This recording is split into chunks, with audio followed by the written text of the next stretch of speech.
الحمد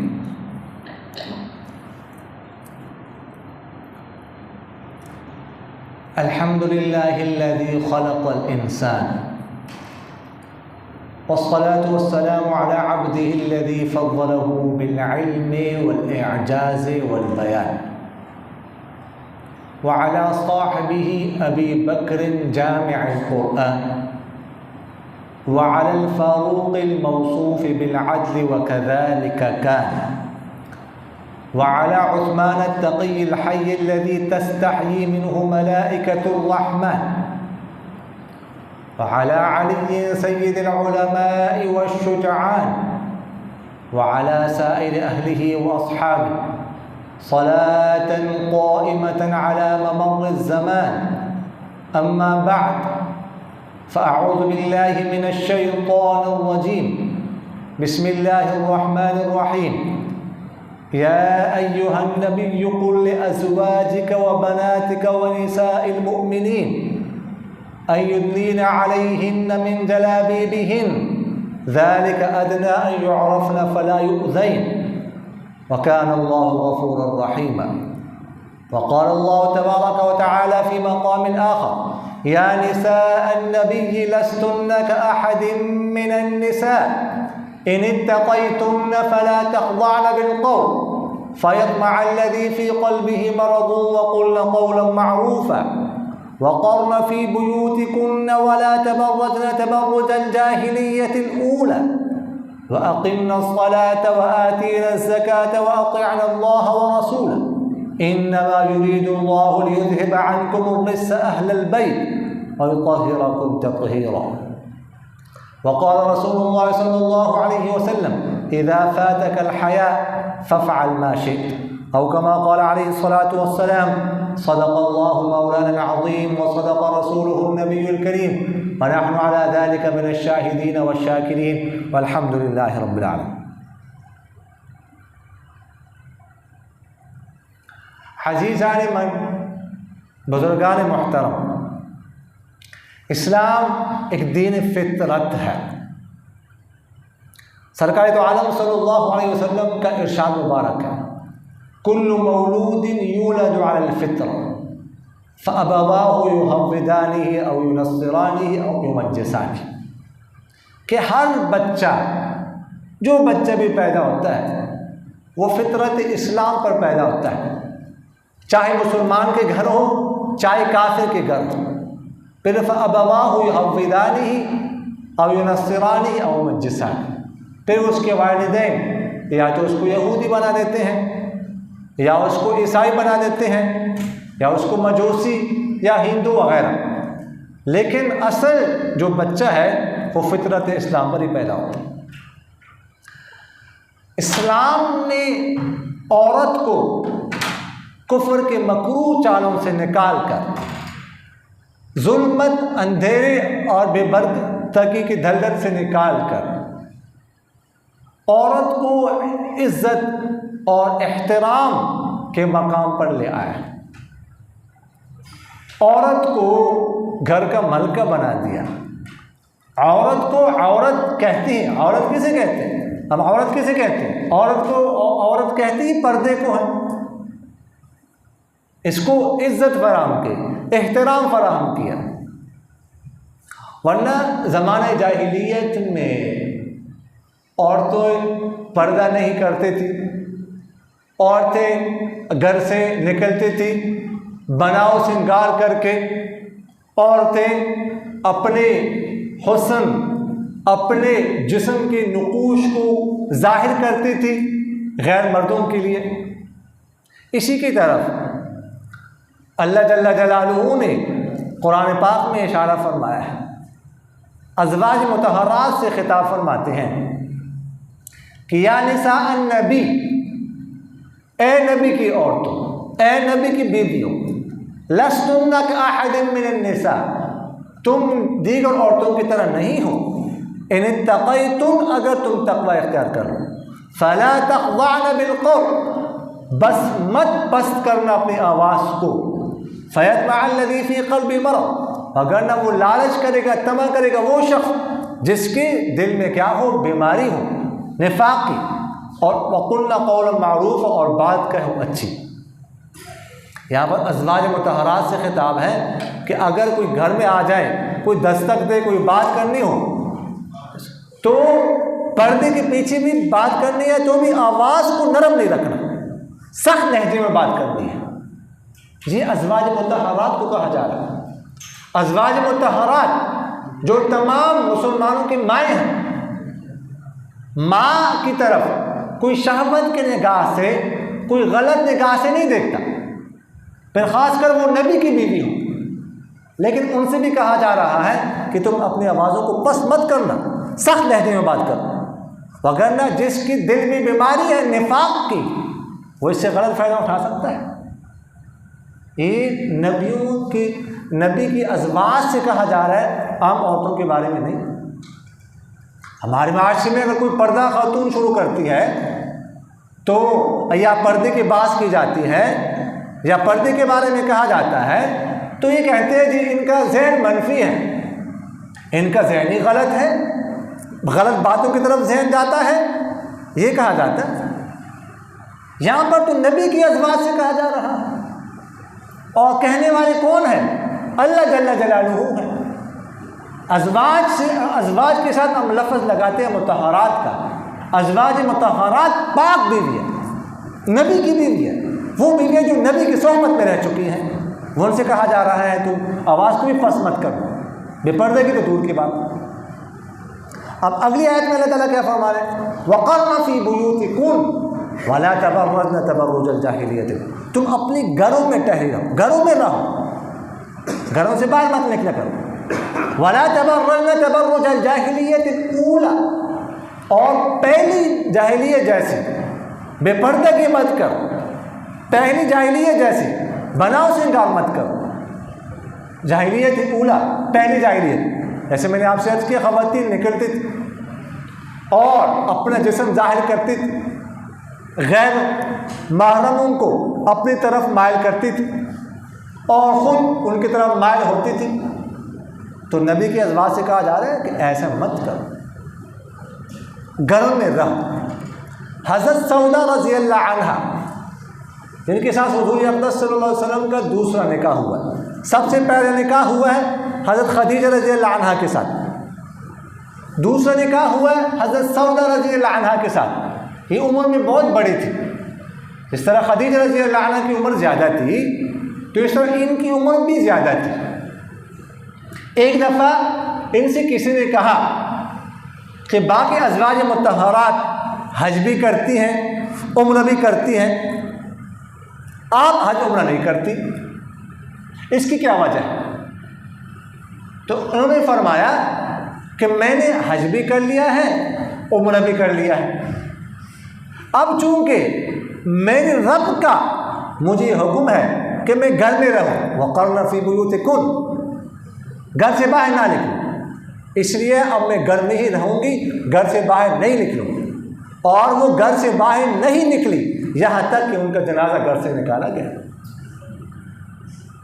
یہ ویسے بھی ان کی عمر بوڑھی تھی، آپ صلی اللہ علیہ وسلم کے زمانے میں بھی ان کی عمر زیادہ تھی، پھر آپ صلی اللہ علیہ وسلم کی وصال مبارک کے بعد یہ بات ہو رہی ہے، بوڑھی عورت، زوج مطہرہ ہے، لیکن پردے کا حال دیکھ لیجیے۔ حضرت فاطمۃ الزہرا رضی اللہ عنہا جن کا انتقال سرور کونین صلی اللہ علیہ وسلم کے 6 ماہ بعد ہوا ہے، سرکار دو عالم صلی اللہ علیہ وسلم کی سب سے چھوٹی اور لاڈلی بیٹی فاطمۃ الزہرا رضی اللہ عنہ، یہ کچھ دن بیمار ہوئی، اس کے بعد بالکل ینگ تھی، جوان تھی، 28 یا 29 سال ان کی عمر دنیا سے چلی گئی۔ تو ان کے بارے میں آتا ہے کہ جب ان کے انتقال کا وقت آیا تو انہوں نے کہا کہ میرا جنازہ رات کے وقت مغرب کے بعد گھر سے نکالنا ہے تاکہ کسی غیر محرم کی نظر نہ پڑے مجھ پر، یعنی دنیا سے جانے کے بعد بھی پردے کا یہ عالم ہے کہ کسی اور کی نظر مجھ پہ نہ پڑے۔ ایک دفعہ حضور اقدس صلی اللہ علیہ وسلم نے مجمع میں ارشاد فرمایا کہ عورت کے لیے سب سے بہترین چیز کیا ہے؟ سارے چپ خاموش ہو گئے، کیا چیز ہے؟ حضرت علی رضی اللہ تعالیٰ عنہ بھی تشریف فرما تھے، خیر مجلس برخاست ہو گئی، علی رضی اللہ تعالی عنہ گھر تشریف لے گئے اور اپنی زوجہ فاطمۃ الزہرا رضی اللہ تعالیٰ عنہ سے پوچھا کہ آپ صلی اللہ علیہ وسلم نے یہ سوال کیا ہے کہ عورت کے لیے سب سے بہترین چیز کیا ہے، آپ مجھے بتائیں کیا ہے۔ تو فاطمہ رضی اللہ عنہا نے فرمایا کہ عورت کے لیے سب سے بہترین چیز یہ ہے کہ عورت کسی غیر محرم کو نہ دیکھے اور کسی غیر محرم کی نظر عورت پر نہ پڑے۔ تو اس کے بعد علی کرم اللہ وجہہ حضور اقدس صلی اللہ علیہ وسلم کی خدمت میں حاضر ہوئے اور عرض کیا کہ میں نے فاطمہ سے پوچھا، فاطمہ نے یہ جواب مجھے دیا۔ تو سرور کونین صلی اللہ علیہ وسلم نے ارشاد فرمایا کہ فاطمہ میرے جگر کا ٹکڑا ہے۔ یہ فراست ہے، یہ عقل ہے جو اللہ تعالیٰ نے حضرت فاطمہ رضی اللہ عنہا کو عطا فرمائی تھی۔ ام خلاد رضی اللہ عنہا ایک خاتون ہے، ان کا بیٹا شہید ہو گیا تھا، تو وہ اپنے بیٹے کی خبر لینے کے لیے گھر سے نکلی، نقاب کر کے باپردہ ہو کر نکلے۔ تو راستے میں کسی نے ان کو دیکھا تو ان سے کسی نے کہا کہ اس حالت میں بھی آپ باپردہ ہیں، یعنی اس حالت میں تو خاتون کو پتہ ہی نہیں ہوتا بیٹا شہید ہو چکا ہے، دنیا میں کیا ہو رہا ہے، کسی کی فکر نہیں ہوتی، پردے کی فکر کہ گھر سے نکلے بڑی چادر لیں یا برقع پہن لیں، جبکہ خبر مل چکی ہے بیٹا شہید ہو چکا ہے۔ تو اسے کیا اس حالت میں بھی اب باپردہ ہے؟ تو وہ فرمانے لگی ہاں جی، بیٹا تو میں نے کھویا لیکن شرم و حیا میں نے نہیں کھو، شرم و حیا تو باقی ہے نا، پردہ تو باقی ہے، پردے کا تو حکم ہے، اللہ کا حکم ہے، تو پردہ کیسے چھوڑو؟ حضور اقدس صلی اللہ علیہ وسلم کو جب معراج کرائے تو حضور اقدس صلی اللہ علیہ وسلم نے مختلف لوگوں کو مختلف قسم کے عذاب میں دیکھا، مختلف عورتوں کو مختلف قسم کے عذاب میں دیکھا، تفصیل موجود ہے حدیث کی کتابوں میں۔ کچھ عورتوں کو دیکھا کہ جو اپنے سروں کے بالوں کے بل لٹکی ہوئی اور ان کا دماغ کھوڑ رہا ہے، بالکل ابھر رہا ہے جیسے، یہ عذاب ہو رہا ہے ان کو۔ تو خیر اس وقت یہ عذاب دیکھتے رہے اور جبرائیل علیہ السلام ساتھ تھے، وہ کہتے تھے آگے چل آگے چل آگے چل، آگے جاتے رہے۔ بعد میں جبرائیل علیہ السلام نے تفصیل بتائی کہ عذاب فلاں قسم کا عذاب کس وجہ سے ہو رہا تھا، فلاں قسم کا عذاب فلاں لوگوں کو کس وجہ سے ہو رہا تھا۔ تو ان عورتوں کے بارے میں بتایا گیا کہ وہ عورتیں ہیں جو گھر سے بے پردہ ہو کر نکلتی تھی، اپنے بالوں کو نہیں چھپاتی تھی، پردہ نہیں کرتی تھی۔ اب یہ عذاب ان کو ہو رہا ہے کہ اپنے بالوں کے بل ان کو لٹکایا ہوا ہے اور یہ عذاب قیامت تک ہوتا رہے گا۔ کتنا سخت قسم کا عذاب ہے، اور ہم پردے کو کچھ سمجھتے نہیں ہیں، ہمارے یہاں اہمیت ہی ختم ہو چکی ہے پردے کی۔ یورپ نے تو ویسے بھی اس کو جو ہے نا وہ فریڈم کے اگینسٹ سمجھا۔ ہمارے ایک اسٹوڈنٹ ہے کینیڈا میں، شادی شدہ ہے، تو وہ کہتا ہے کبھی کبھار میرے ساتھ بیوی ہوتی ہے نقاب کر کے، تو وہ خواتین دیکھتی ہیں تو وہ کہتی ہے کہ it's against freedom, it's not freedom, یہ تو آزادی کے خلاف ہے، یہ آزادی نہیں ہے، یہ کیا تم کر رہے ہو، یہ کیا ہے؟ اب وہ بات ہم نے بھی لے لی، ہم بھی آزاد خیال بن گئے۔ جنہوں نے پردہ کرنا ہوتا ہے وہ کرتی ہے، وہ کینیڈا میں ہو، وہ آسٹریلیا میں ہو، وہ انگلینڈ میں ہو، وہ امریکہ میں ہو، شرعی پردہ کرتی ہے۔ ایسی خواتین بھی کے بارے میں سنا ہے کہ جو بالکل پینٹ شرٹ پہن کر نکلتی تھی، گاڑیاں چلاتی تھی، لیکن اللہ تعالیٰ نے دل میں ہدایت ڈالی، اب پردہ کرتی ہے، مکمل پردہ۔ ٹھیک، خاتون گاڑی چلا سکتی ہے، شریعت میں اس کی اجازت ہے، یہ شریعت میں ممنوع نہیں ہے، شریعت میں اتنے سختی نہیں ہے، لیکن باپردہ ہو کر کرتی ہے۔ آپ لوگ دیکھتے ہیں بعض خواتین تو نقاب بھی کیا ہوتا ہے اور بعض خواتین نے گلوز بھی پہنے ہوتے ہیں۔ آپ دیکھتے ہیں، ہم بھی دیکھتے ہیں، دل خوش ہوتا ہے۔ تو جنہوں نے کرنا ہو وہ ہر جگہ کرتی ہے، اس کے لیے معاشرہ، اس کے لیے خاندان رکاوٹ نہیں ہوتا۔ اچھا ایسا بھی ہم نے سنا، آپ نے بھی سنا ہوگا کہ کسی خاتون نے پردہ شروع کر دیا تو خاندان کے سارے افراد ناراض ہو گئے، جی چچا زاد بھائی، مامو زاد بھائی، پھپھی زاد بھائی، خالہ زاد بھائی، یہ سارے ذات جو ہے نا، سارے ذات یہ ناراض ہو گئے، پردہ شروع کر دیا۔ جی پردہ اللہ کا حکم ہے، حضور اقدس صلی اللہ علیہ وسلم سے فرمایا جا رہا ہے اذا جاءك المؤمنات يبايعنك على الا يشركن بالله شيئا ولا يسرقن ولا يزنين ولا يقتلن اولادهن ولا ياتين ببهتان يفترينه بين ايديهن وارجلهن ولا يعصينك في معروف، کہ جب آپ صلی اللہ علیہ وسلم جب کوئی مسلمان ہوتا تھا، ایمان لاتا تھا، تو آپ صلی اللہ علیہ وسلم بیعت کراتے تھے۔ تو مرد ہوتا تھا تو ہاتھ پہ ہاتھ رکھ کر بیعت ہوتی تھی، اس طرح ایمان پر بیعت کرتا ہوں، شرک نہیں کروں گا۔ جب خواتین آتی تھی تو ان کی تفصیل موجود ہے قرآن پاک میں، آپ صلی اللہ علیہ وسلم سے کہا جا رہا ہے کہ آپ نے کیسے بیعت لے لیا۔ آپ صلی اللہ علیہ وسلم ہاتھ نہیں ملاتے تھے، حالانکہ آپ صلی اللہ علیہ وسلم روحانی باپ ہیں سب کے، اور یہ تصور بھی ہم نہیں کر سکتے کہ آپ صلی اللہ علیہ وسلم کے دل میں کوئی غلط بات آ جائے، یہ تو تصور بھی نہیں کیا جا سکتا نا، کیونکہ مسلمان تصور بھی نہیں کر سکتا۔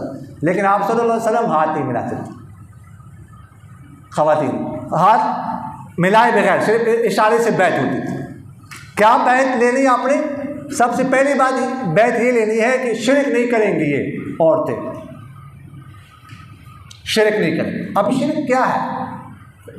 سادہ سا مفہوم، وہ تو تفصیل پہ جانے کی ضرورت، سادہ سا مفہوم تو یہ ہے نا کہ اللہ تعالیٰ کے ساتھ کسی کو برابر کرنا، یہ شرک ہے نا۔ تو اللہ کے حکم کو، اللہ کے حکم کے ساتھ کسی کے حکم کو برابر کرنا، یہ شرک ہوا کہ نہ ہوا؟ اور پھر اللہ کے حکم کے اوپر کسی کو حکم کو لے آنا، یہ شرک ہوا کہ نہ ہوا؟ اللہ کا حکم ہے کہ نہیں کہ بے پردہ کی نہیں کرنی؟ یہ اللہ کا حکم ہے کہ نہیں؟ ہم معاشرے میں آ گئے، ہم لوگوں کی باتوں میں آ گئے، ہم نے اللہ کو حکم کو چھوڑ دیا، بلکہ اللہ کے حکم کو پس پش ڈال دیا۔ یہ شرک سے خطرناک بات ہے کہ نہیں ہے؟ خطرناک بات ہے کہ نہیں؟ معاشرہ کیا کہے گا جی؟ اللہ کیا کہتا ہے؟ اللہ اس پہ راضی ہوتا ہے، اللہ ناراض ہوتا ہے؟ معاشرہ کچھ بھی کہے، معاشرے کی تو ہمیں ضرورت نہیں ہے۔ حضور اقدس صلی اللہ علیہ وسلم سے خطاب ہے، یا ایھا النبی قل لازواجک وبناتک ونساء المؤمنین یدنین علیہن من جلابیبہن،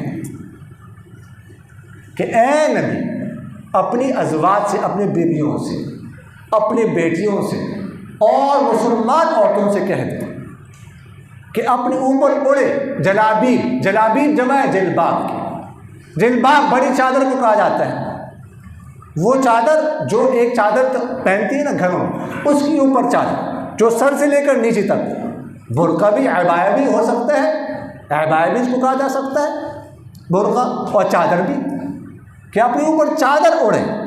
اور فرمایا کیا کہا جا رہا ہے کہ اپنی ازواج سے بھی کہیں گے، اپنی بیوی وہ بھی پردہ کرے، ازواج مطہرات بھی پردہ کرے، اپنی بیٹیوں سے بھی کہیں گے وہ بھی پردہ کرے، اور باقی عورتوں سے، باقی عورتوں کا ذکر بعد میں ہے، پہلے ازواج اور بیٹیوں کا ذکر ہے۔ ام سلمہ رضی اللہ عنہ فرماتی ہے کہ جب یہ آیت نازل ہو گئی تو انصار کی عورتیں گھروں سے نکل کر اس طرح اپنے اوپر کالی چادر لیتی تھی، بڑی بڑی چادریں، ایسے محسوس ہوتا تھا جیسے ان کے سروں پر کوے بیٹھے ہوئے ہیں۔ عطا بن ابی رباح رحمہ اللہ فرماتے ہیں کہ مجھے عبداللہ بن عباس رضی اللہ عنہ فرمایا کہ میں تمہیں جنتی عورتیں دکھاؤں، ایک جنتی عورت دکھاؤں تمہیں؟ انہوں نے عرض کیا ضرور دکھائے۔ فرمایا وہ عورت جو ہے، وہ عورت یہ جو کالی عورت ہے، بالکل رنگت کالی، یہ جنتی عورت ہے۔ ان کا قصہ میں آپ کو بتاتا ہوں۔ وہ فرمایا بتاتا ہوں کہ ایک دفعہ میں آپ صلی اللہ علیہ وسلم کی خدمت میں بیٹھا ہوا تھا، یہ عورت آئی اور اس نے عرض کیا رسول اللہ انی اسرع و انی اتکشف فادعوا اللہ لی، اے اللہ کے رسول مجھے مرگی کا دور آتا ہے اور میرا سطر کھل جاتا ہے، میرے لیے اللہ سے دعا کیجیے۔ تو رسول اللہ صلی اللہ علیہ وسلم نے فرمایا ان صبرت ان شئت صبرت ولک الجنہ، اگر آپ چاہو تو صبر کر لو، آپ کو جنت مل جائے گی، اور اگر آپ چاہتے ہیں فإن شئت دعوت اللہ ان یعافیک، اگر آپ چاہیں تو میں آپ کے لیے دعا مانگوں۔ تو انہوں نے کہا میں صبر کر لیتی ہوں۔ آپ صلی اللہ علیہ وسلم نے اختیار دیا، بیماری ختم کرنی ہے، بیماری ختم کرنے کی دعا کروانی ہے یا جنت حاصل کرنی؟ انہوں نے کہا جنت لینی ہے میں نے، چاہے بیماری رہے لیکن اللہ سے دعا کرے میرا سطر نہ کھلے۔ تو آپ صلی اللہ علیہ وسلم نے ان کے لیے دعا کی، سطر کے لیے دعا کی، لیکن بیماری ختم ہونے کے لیے نہیں، بیماری تو رہے گی۔ یعنی اتنا اس خاتون کو اس بات کا احساس تھا، حالانکہ جب مرگی آتی ہے نا انسان اپنے اختیار میں نہیں ہوتا، تو اس وقت سطر تو کھل جاتا ہے نا، سطر کھل جائے تو چونکہ اختیار میں نہیں، گناہ میں نہیں ہوگا، اس کو پتہ ہی کچھ نہیں کیا ہو رہا ہے میرے ساتھ، لیکن اس کو احساس تھا کہ میرا سطر کھل رہا ہے۔ تو فرمایا مرگی کے باوجود اگرچہ انسان اس وقت انسان کو گناہ نہیں ہوتا، لیکن پھر بھی دعا کرے میرا سطر نہ کھولے۔ تو آپ صلی اللہ علیہ وسلم نے دعا کی کہ سطر نہ کھولے، باقی مرگی باقی رہی۔ تو یعنی اس کے بدلے میں جو تکلیف ہوگی تو تکلیف کی وجہ سے آپ کے درجات بلند ہوں گے اور آپ کو جنت ملے گی۔ اللہ تعالیٰ مجھے اور آپ حضرات کو ان باتوں پر عمل کرنے کی توفیق دے۔